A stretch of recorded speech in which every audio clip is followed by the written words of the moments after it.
Welcome to Lydia Fenet's Claim Your Confidence, a podcast that will introduce you to the most powerful women in the world as they talk about their own confidence journey. No matter what obstacles you face, Claim Your Confidence will inspire you, motivate you, and give you a roadmap to live the life you want. So, are you ready to claim your confidence? Hi, everyone, and welcome back to Claim Your Confidence. I am so excited to have a friend and an amazing woman to speak to today. Sylvana Durrett is the founder and CEO of Maisonette, a stylish online marketplace that helps grown-ups shop for kids. She started this website after a 14-year career at Vogue, and I cannot wait to hear all about it. Sylvana, welcome to Claim Your Confidence. Thank you so much, Lydia, and thank you for having me. I'm very honored to be here. Well, I have to say, when I think of you, I obviously always think of fashion, whether it be fashion for someone my age or fashion for kids. You seem to have covered the gamut. Was this always who you were starting off as a younger child? There are many photos of me in sort of all manner of getup. So I think I was always drawn to that kind of very girly kind of thing. My daughter is the same way. My middle daughter is not that way at all. But yes, I think my mom was a big influence for me. She was an actress and she had this incredible closet and I would wear all of her clothes all of the time. She was constantly shushing me out of her closet and trying to get her things back. But I think so. I think it was always sort of in me. I think I need to dig back into this. Your mom was an actress. Yes. And you grew up in LA. I grew up in LA at a time where I think, it was just the movie business, right? Yeah. And I think that's changed a lot since I've been there. That was, obviously 30, 40 years ago. There's a ton more diversity in terms of just what people are doing. It's not just actors who are waiters at your nearest restaurant anymore. But at the time, it was very much that. My mom was sort of one of the first Latina actresses to kind of rise up. It was her, and this was prior to Salma Hayek and all of these sort of mega stars. Yeah. But so she was kind of typecast as the Latina mom and everything. So she was in La Bamba, she was in Stand and Deliver. It was like if there was a Latina mom and anything going on in Hollywood, that's who they It was your called. mom. Yeah. There she was. Was it cool? Yeah. Did you understand what your mom was doing at that point? Or was she just your mom who would probably leave? And I ask this because I leave to go on stage every night. And I often say to my kids, you just have to think of me as an actress. Like I have to go and do things. So what was that like to have a working mom who was out there with this fabulous wardrobe? Was it cool, or were you just like, Mom, come home? It was so cool. And it was so cool because she had a real message around sort of like being we're Mexican. And sort of our place in California and the history. And, she's one of 10. And so everything she did was, we were in numerous parades in East LA and we'd do all these things. And it made me have a sense of pride for where I came from.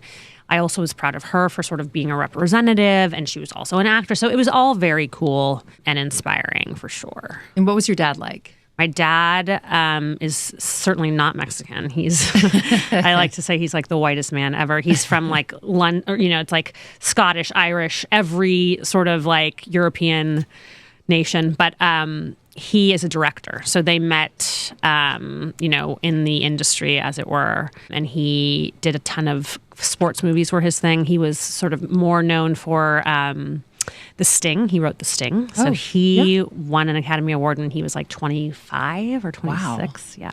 That's incredible. Yeah. So was LA fun for you as a child? Did you enjoy growing up there? I loved it. I did love it. It was like the era, my contemporaries were people like Kim Kardashian and like Paris Hilton. And so all that was kind of bubbling and that was kind of odd and fascinating to be around.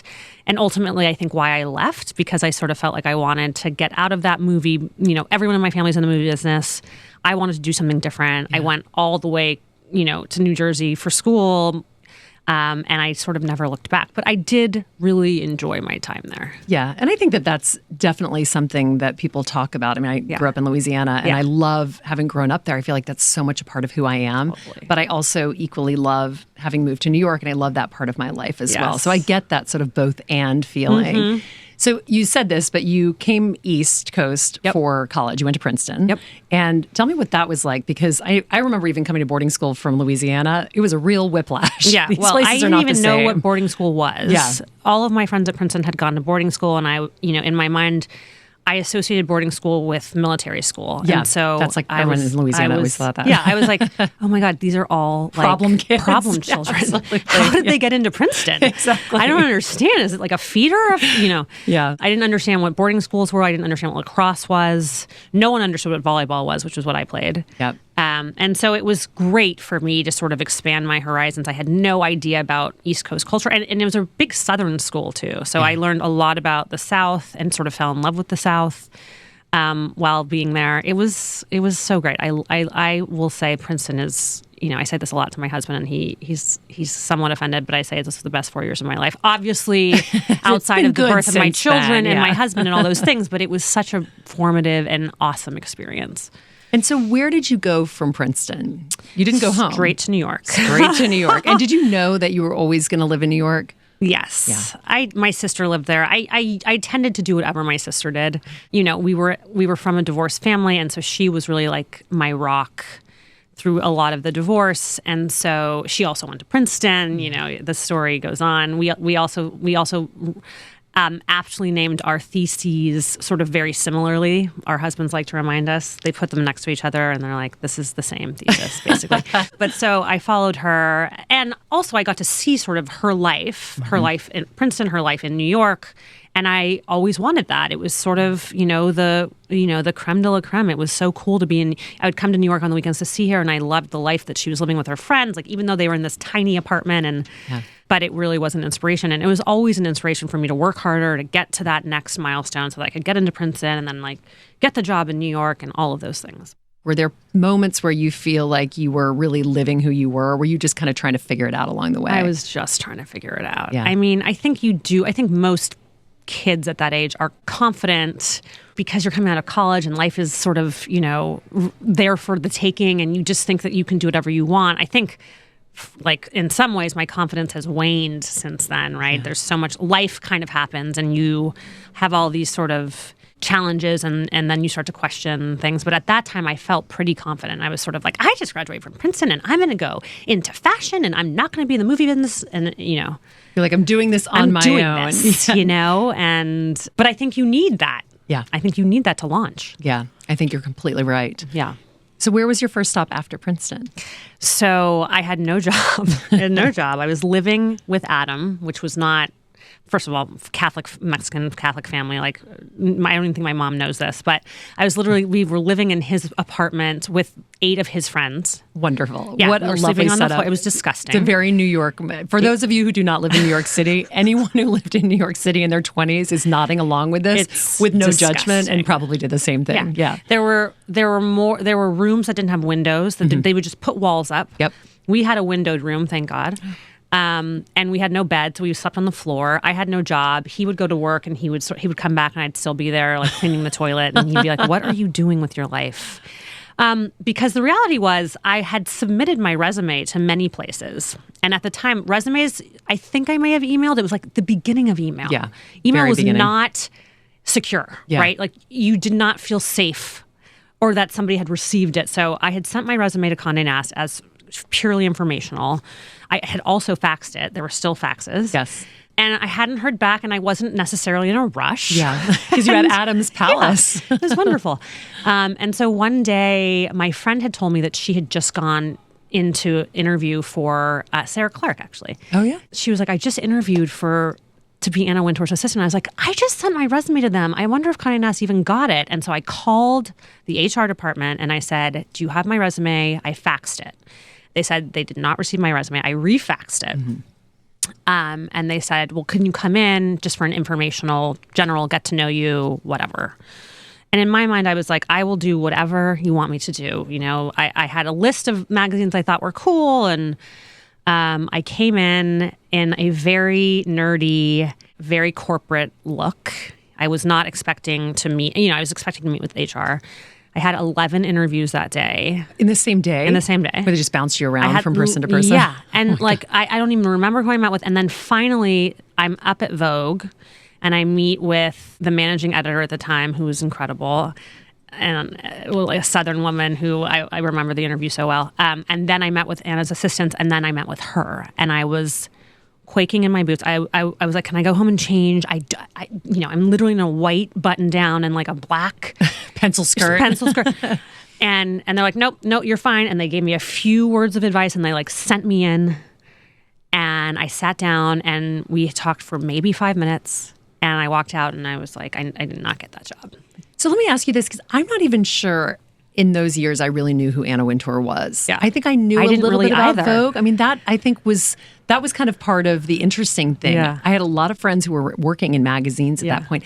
And I don't remember her being the person who people were scared of, because I don't even really remember her name so much. I would see her on guest lists and things like that. Yes. But there was definitely at some point this moment where all of a sudden she was omnipresent. Yes. And the name was everywhere. And I can't recall when that was. So it's interesting when you say that. I'm like, I wonder if I would have even gone into that interview and been knowing enough to be scared or worried or something like that. So I had an internship at Harper's a few summers before. So I had heard her name. Got it. Okay. And I was interning in Glenda Bailey's office. And so I was so understood the sort of, the dynamic and dare I call it the competition. But I didn't really know her either in that world. I had heard of her. And I understood she was an important person. Yes. But I wasn't an insider. To your point, it was very much insider baseball. The people who knew Anna were people who really lived and breathed fashion. Yeah. It wasn't quite yet sort of the sort of cultural zeitgeist, transformative kind of transcendent thing that it is now. Yes. That sort of, that reaches over all business and all, cultural whatever. But in any case, I did understand like the gravity of that when I went in.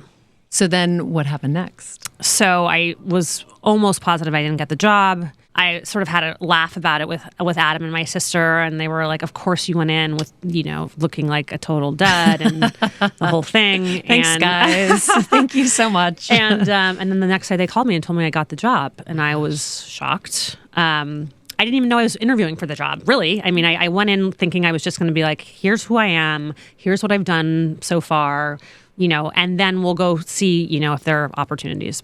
And what was the job? Her second assistant. So this is a real thing then. There is a second assistant to the assistant. Yes. As we've all seen in Devil Wears Prada. Yes, there is. So what did you wear the first day to work, Sylvana? I had also worked at Ralph Lauren in retail, which I think is very important to work in retail, by the way, if you're interested in fashion, to see how the store works. I learned how to fold, all the things. And I worked in retail the summer before. And so I got, they have this crazy friends and families sort of company employee sale. Uh-huh. And so I was able to buy a few things at Ralph. And so I wore this Ralph Lauren beige ruffled skirt with like a white t-shirt and like a scarf and a heel. I love it. And I love that you can still remember that. Yeah. First day. And I didn't have a desk because the first assistant hadn't transitioned yet. And so I was sitting like in a chair with my computer on my lap. Oh my God. Just sitting there, and then they would just send me to do things, all day long. But did you love it? I loved it. I loved it. I loved my whole time at Vogue. Yeah. I will say. It was my business school. It was where I grew up. It was where I learned how to, to be like, if I can even say this, but Anna was inspiring. Mm-hmm. She was a big reason I felt confident to leave. Yeah. And do my own thing. Because, she could do anything. She was sort of this force that truly could do anything and talk to anyone. And you're just watching that as a young woman thinking, well, if she's achieved this level of success, maybe over the time I can too. Absolutely. And you really did. So you started out working as her assistant, and then you transferred into the job of accessories editor? I was accessories editor, so I was in charge of shoes and bags. And then after that, Anna asked me to be, so Stephanie Winston Wolkoff was heading up events at the time. She left, and Anna asked me to take that job, which was a total surprise because I had never done events. And sort of had fancied myself a fashion editor and was going to, go to the shows in Europe and do that thing and be that person. And when she asked me to do it, I was confused. You're like, that's actually not what I'm going to do. She's like, no, that's actually is what you're going to do. But, when she says that you're going to do something, you kind of trust her because she has a vision. She always has a vision. Yeah. So I did it. And I mean, it was water from a hydrant. It was a steep learning curve. It was a world I had never been a part of. I hadn't, run of show was a total foreign, phrase to me. I enjoy entertaining. I always have. Yeah.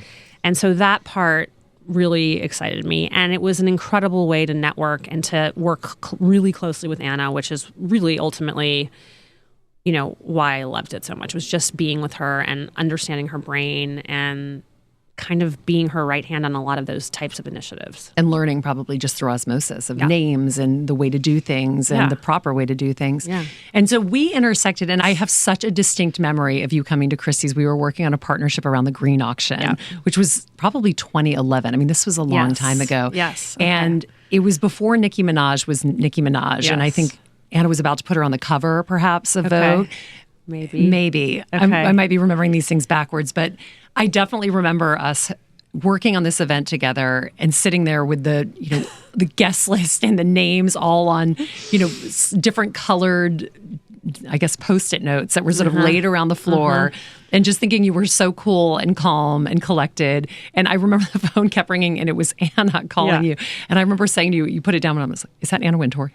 Oh, wow. That's amazing. It was really cool. And you're like, yeah, no, it's just an average day. But even at that point, it was very clear that you had everything under control and that no matter what was happening, which I think that evening there were a lot of things that happened, it was not going to faze you at all. Well, the appearance of having it under control is very important, particularly for someone like Anna. Who puts a lot of trust and delegates a lot. And so the green auction was actually my first sort of event that she just gave to me and was sort of like hands off on. Yeah. And it was a real test. And so I was stressed. Yeah. You didn't show it, I will say. And when we booked Nicki Minaj, Anna didn't, I think Nicki came on the cover later because she didn't really know who she was. And, Nicki has a very aggressive, style. Her songs are expletive, or they have lots of expletives in them. It's, a little bit raunchy, et cetera, et cetera. It's not exactly her taste. But I knew she was up and coming, and I thought it would just kind of add some spice. Yeah, which it did. It definitely did. And then when she performed, I was like, oh my God, did I just get fired? No. Am I fired? I was in the middle of Christie's and Nicki Minaj was literally, it was like this, these incredibly named families from New York City who a lot were of blue blazers that night. Yeah. Exactly. And I remember Graydon looking at me and being like, who booked her? And I sort of slowly raised my hand. And he thought it was great. He did think it was thought great. It was great, but he was shocked that this was like an Anna Wintour event. Approved event. But I think that that's also a huge part of staying relevant. Yeah. Being able to see those things and realize like it may be time for a shift. Because I definitely remember no one didn't talk about the green auction after that. I mean, people definitely wanted to come back and partner with us again the next year and the next year. So I'm glad to hear that. It made a mark. I did not get fired. So. No. I think I got a promotion after that. No. Yeah. But no, I thought it was great. And so you obviously continued to do this. And really what is the penultimate of all entertaining in New York City is the Met Ball. So when did that come into your world? The Met Gala really took on a life of its own over the course of my career, certainly. It was something that people attended, but then it was something that everybody attends. Right. So how did that happen? So when I started, I remember Anna's fundraising goal for me, and I was sort of blown away by it. And I was so nervous that I wasn't going to get there, right? And then I sort of was shown the list of people that were always invited and how it all worked. And I was just sort of, goal oriented. I always have been. And a challenge is something that I really love. And I love to prove people wrong. And no one had ever raised this much for the gala. And so I was sort of hell bent on getting there. And we did. And so it was the first year I was there. And I think the thing about the Met Gala is it just gets bigger and better every year. The bar is just raised. Yes. And that's all Anna. I mean, she really pushes to create this sort of otherworldly experience. And that's why people keep coming back, because they know they're going to see something that is extraordinary, right? That is priceless. Yeah. And it's also a place where people feel really comfortable. I think she goes to great lengths to make sure that the celebrities in the room feel like they're not, vulnerable or exposed. There's no security allowed. I mean, it's really... There's no press inside except for, our photographers / their photographers. I still say our. But it is, the whole point was to make people feel really comfortable. so that they could have a great time, and also to expose. I mean, obviously, the larger point is to expose the Costume Institute, which is this incredible resource that the museum has, but nobody really knows about. Right. And this was the only source of funding. I mean, they have garments from 15th century in there. It's amazing. And the way they keep these garments is, it sort of feels like a Star Wars film. You know, like you have to like go into this chamber and get air blown, and then you enter and it's all white and it feels incredibly futuristic, but she has so much passion for it. Yeah. And she was so smart to align Vogue with this institute because it made so much sense. Yeah, and there's it was such a continuity through it, of course. And it was backed by this incredible museum, and so it's a powerhouse, that franchise now. Yeah. It really is. It really is. And it's always fun to see what's coming. You know, I feel like the 1st of May is always fun. Yeah. Yeah. So you obviously ran from this as a child, but then you did end up being in a movie, which was... I produced it. You produced that. I actually saw that. So explain to me, how did that happen? How did that all come about? So I like to say I think it was around 2012, 2013, but there was obviously a huge move to digital. Mm-hmm. And we were actually pretty late to the digital sort of frontier at Condé Nast. We had kind of older versions of like the titles on the web. You know, there was a Vogue.com, but it was incredibly low. You know, it was like an MVP version. Yeah. And so we basically were tasked with, in a world where, you know, print was kind of in decline, publishing was going online, all of the brands, and Anna in particular, we were tasked with sort of figuring out a way to monetize content. Like there were very few paywalls at that time. Mm-hmm. We had all of this incredible content. If you think about New Yorker, if you think about Vanity Fair, all of the titles that were just getting out, we were just distributing basically for free. Yeah. We thought about all sorts of things. It was sort of, this is the reason, I say this all the time, it was sort of a million startups under the umbrella of Condé Nast, and we could really do whatever we wanted. We thought about digital channels. We had all these shows. We started producing these digital shows that were 2 minutes in length. We started a studio, Condé Nast Entertainment, and so we did documentaries, and one of the documentaries was the first Monday in May. And so it was really fun. It was sort of from ideation to execution. You know, I had to find the money for it and then sort of project manage it. And that's sort of how I felt that I could do something like a startup, because I loved owning the process. Really? I loved kind of being the manager and working with people and, you know, seeing a final product. So the first Monday in May came from that. And it was a great success, and it was really fun I remember my sister saying something like, "You've been running from this your whole life and somehow you're here." I asked her. Right in front of the camera. There you are. My sister is now a movie producer. Wow. And so I had her come see a screening of it, and she gave me notes, and she was like, "You know, we could do this if you wanted to." And I was like, "No, this is just I'm just like, you know, putting my toe in." Yeah. Yeah. Just a little bit. Dipping the toe. So you said that this was kind of what gave you the confidence to start thinking about leaving Vogue. But before we do that, is there any great story you can share with us of something that happened along the way during your 14 years there that still kind of keeps you up at night, Nicki Minaj aside? Oh my God. I almost killed Anna's dog. Oh no. Yeah. I feel like that's the cover of a New York Post article if I've ever heard of one. Yeah. It was my first year as her assistant. Oh no.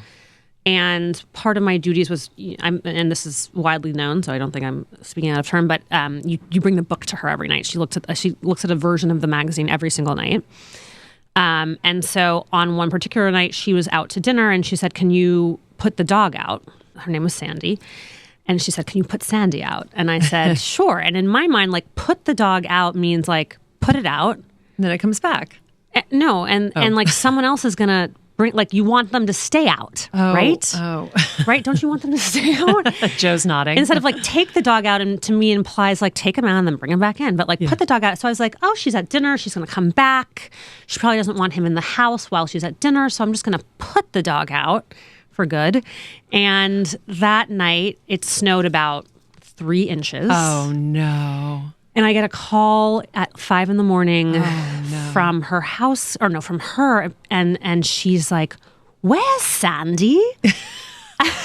And I literally like saw my life flash before my eyes, and then I saw like an image of Sandy, sort of like rigor mortis on her back, like under snow. God. And so I'm calling the housekeeper, And I'm like, I'm done. This is it. This is literally the last day of my job. And the housekeeper's like, we're looking for her. Like, we'll figure it out. Like, I'll let you know. I come into the office because I was the first assistant, so I had to be there pretty early. And I'm just like, oh my God. And Anna comes in and she looks at me and she just puts her head down and then she just starts laughing. Oh my goodness. Just hysterically laughing. Oh my goodness.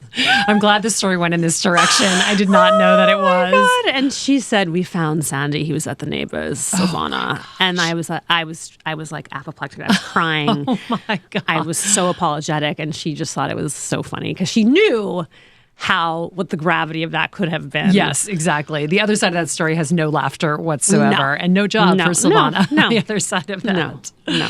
Oh God. Well, I'm glad you recovered from that, and I'm glad that Sandy lived to see another Sandy day. did live. She did live. Yes, she was cold, but she lived. She lived. So we talked about this a little bit before the podcast about leaving a company like Vogue, leaving a named company where you are a name within this company, and those things are synonymous. Sure. How did that decision come, and what did it feel like on the first day walking out into a new role? Yeah. It's terrifying. I will say it was the number one reason I didn't leave for so long because you derive so much of your identity from, particularly at Vogue. You know, working at Vogue is this incredibly, obviously aspirational thing, but once you're there, you're in this sort of bubble, right? And you drink the Kool-Aid and you are so loyal and you are so behind every aspect of it because Anna does such a good job of building the brand, you know? Yeah. By the way, that's deserved, you know, like I drank the Kool-Aid willingly and knowingly, you know, and I think that, you know, and there's a lot of clout that you carry from that position, right? Yeah. And to your point, fashion really transcended fashion in that, you know, like that decade or so. Yeah. And Anna was far more visible. You know, we were talking to heads of state. There was nobody we weren't talking to. Yeah. And all things sort of led to Anna somehow. You know, if anyone in any other business needed something in New York City to be done, they would come to Anna because she was so obviously active politically, but active in the city and Fashion's Night Out. And, you know, she really sort of built Vogue to be a resource for the city and the fashion industry and young designers and, you know, everything else. So yeah, it was terrifying. I was like, I'm never going to get a reservation again. Yeah. You know, the things that really matter. You're like, how will I ever get there? How can I get the 8 p.m. reservation? Exactly. And, you know, all of the things. And really, it's more that just you fear that you're just going to sort of like, you know, flit away and it's just no one's going to remember who you are and you're always going to be that. I had this sort of fear because I had a family friend who her favorite thing to say to me is that she was an editor at Cosmopolitan and this is like a 60-year-old woman. I'm like, if I turn into this woman and I'm just talking about how I was an editor at Vogue, I'm just going to, why? You know, that's horrible. Yeah. But it's also true because I think in New York City, and I'm not sure that this is like that everywhere, but there is so much about who you are based on what you do. Yeah. You know, and I think especially pre-COVID, that Sylvana Durrett, Vogue was a huge thing. Yes. And even in those early years. I remember reading that you were leaving and thinking, wow, I can't believe she's leaving. I wonder what that's about. Yeah. And then seeing the news and being like, well, if you're going to leave, that's a smart reason to do it. Yeah. I think the only reason I could have left was doing what I was doing, right? I would not have gone to another magazine. I was not interested in a corporate job. I wanted to build something and I wanted to be known for something beyond Vogue. You know, I wanted to do something on my own that wasn't scaffolded by this massive brand, you know. And so what was that? So Maisonette, I founded with my co-founder and one of my oldest friends, Louisana, who I met at Vogue as well. Okay. She was my second assistant. I have so many good stories about Louisana's tenure. So we were talking one day and we knew we had always wanted to do something. We had done a bit of entrepreneurial work. We did this thing called Runway to Change for the Obama campaign and we worked closely on it. And it was super fun and we both sort of had the same ideas and interests and, you know, we both had young kids at the time. And so we were kind of just complaining about how hard it was for us to shop for our kids online. And there were rumors that Net-a-Porter was going to do kids, that, you know, Farfetch was going to do kids. All these people were going to do kids. And it was crazy to me that there wasn't sort of a centralized place to get the things you needed for your kids, right? If you think about your adult life, you can go to any number of online locations to get every category in your life, whether it's your clothing, your dogs, your coffee, your groceries. Like, the online experience has made it very easy to get almost anything. Yeah. In a particular category, except for your kids. And the things that were sort of available were things like Bye Bye Baby, RIP, Babies R Us, all of these things were like, you as a mom, as I'm sure you know, you are in that phase for a second. Yes. And then you are done. And then your kid grows up and you have the next 18 years to provide for them and buy things for them. And they grow and they need new things. And by the way, you care about aesthetics. You care about what their rooms look like. You care that they're not going to eat lead paint on their crib. You care about it's not flammable. Things like that, you want to give them the best things you can give them. You want to give them STEM toys instead of a plastic other toy. So we really wanted to bring that assortment that was sort of this like very thoughtful assortment that you couldn't find everywhere, that wasn't on Amazon, and put it in one place and make it super easy for you to get those things for your kids. So that was Maisonette. And how did that first day go? You leave Vogue and all of a sudden you're printing out your Maisonette business card. Yeah. But what did that feel like? It was crazy. It was crazy. People don't take your phone calls as much. I was lucky enough to network a lot at Vogue. And so there were many people who wanted to support me, but there were many who were sort of, it happens. Yeah, it does 100% happen, who would not take that call. But I sort of didn't take a break at all. Yeah. I went from one thing to the next and it was full speed ahead, all guns blazing. And I didn't stop until I raised the money and I launched the site, and now here we are 7 years later. 7 years later, gosh. Yeah. So what were some of your biggest learnings? Because we have a lot of entrepreneurs who listen to this podcast. I actually get a lot of DMs from people being like, thank you for that tip, or thank you for, not me, the person who's sharing it. But I'd be interested to know, like, what have you learned in these 7 years? Especially starting at the beginning. So much. Give us a business class 101 here, Sylvana. I never went to business school. Yeah. I had never owned a P&L. I didn't even really know what that meant, right? I mean, I obviously knew what that meant. I owned budgets while I was at Vogue and all of those things, particularly with the Met. But it was a business school, sort of like I was thrown in and there was no help. Yeah. It was sort of as things came, I would just learn them. Yeah. And that was great in a lot of ways because it forces you to do the work and to figure it out. And there's nobody helping you. So it's just on you. Yeah. You don't have an assistant who can help you do it. You're just doing it. You're doing the work. I would say we launched at a time where the unicorn startup was the goal. Yeah. And the money that you raised was really meant to be invested in growth. Yeah. There was very little said about profitability. And I remember my husband being like, "What? It's so crazy to me," because he was in private equity, which is very different than venture. Yeah. And for them, you have to be profitable. I mean, there's no there if you're not profitable. But in venture, it was all about showing traction, getting product market fit, getting as many customers as you could, and then you could start thinking about, the next step, profitability and all those things. And so many brands like ours were just on this treadmill of growth, and we had crazy growth. We had 100% growth CAGR for 5 years, which is insane. And how were you doing that? Was that grassroots or? Early days it was grassroots. We had, early days it was a lot of press because I had all those connections, and then we started paid marketing, which for many startups that's sort of how you acquire customers, right? And once you get on that paid marketing treadmill, it's really difficult to get off of it. Yeah. And so I think, what would I have done differently? I would have tried to become profitable almost immediately, almost in the first year. And I would say that to anyone starting a business now, because, by the way, venture capital is not interested in you if you're just growing. You need to show a path to profitability. That's very different than when I started. And I would say, be very careful about the money you take. And I think so many startups right now in particular, it's impossible to raise money. Yeah. And so you're just willing to take anything and any terms and all of the things. And you need to be eyes wide open about the people who invest in you. Do you say that from experience or yes? Yes. Okay. I think particularly as women, there's a lot of manipulation. There's a lot of politics.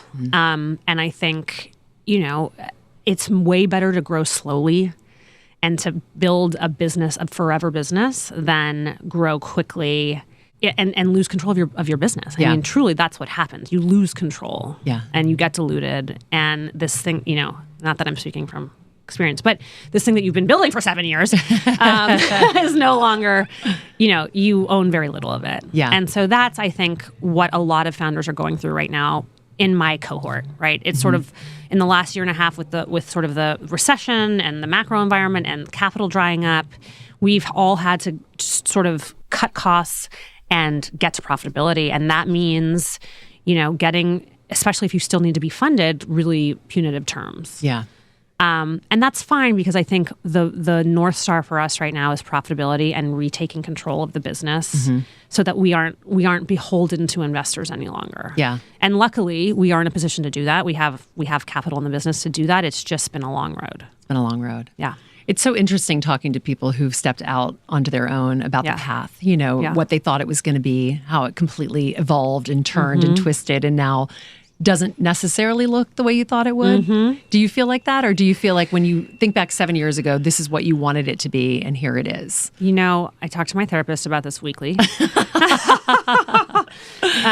I think in my last session, she said, write down everything that's valuable that you've gained from this experience. Because right now it's so hard. It's been such a tough year for everyone, but just in terms of performance and all these businesses are going through rifts. We had to let people go. Those things are way heavily on me. Like the people who work for me are my family. Yeah.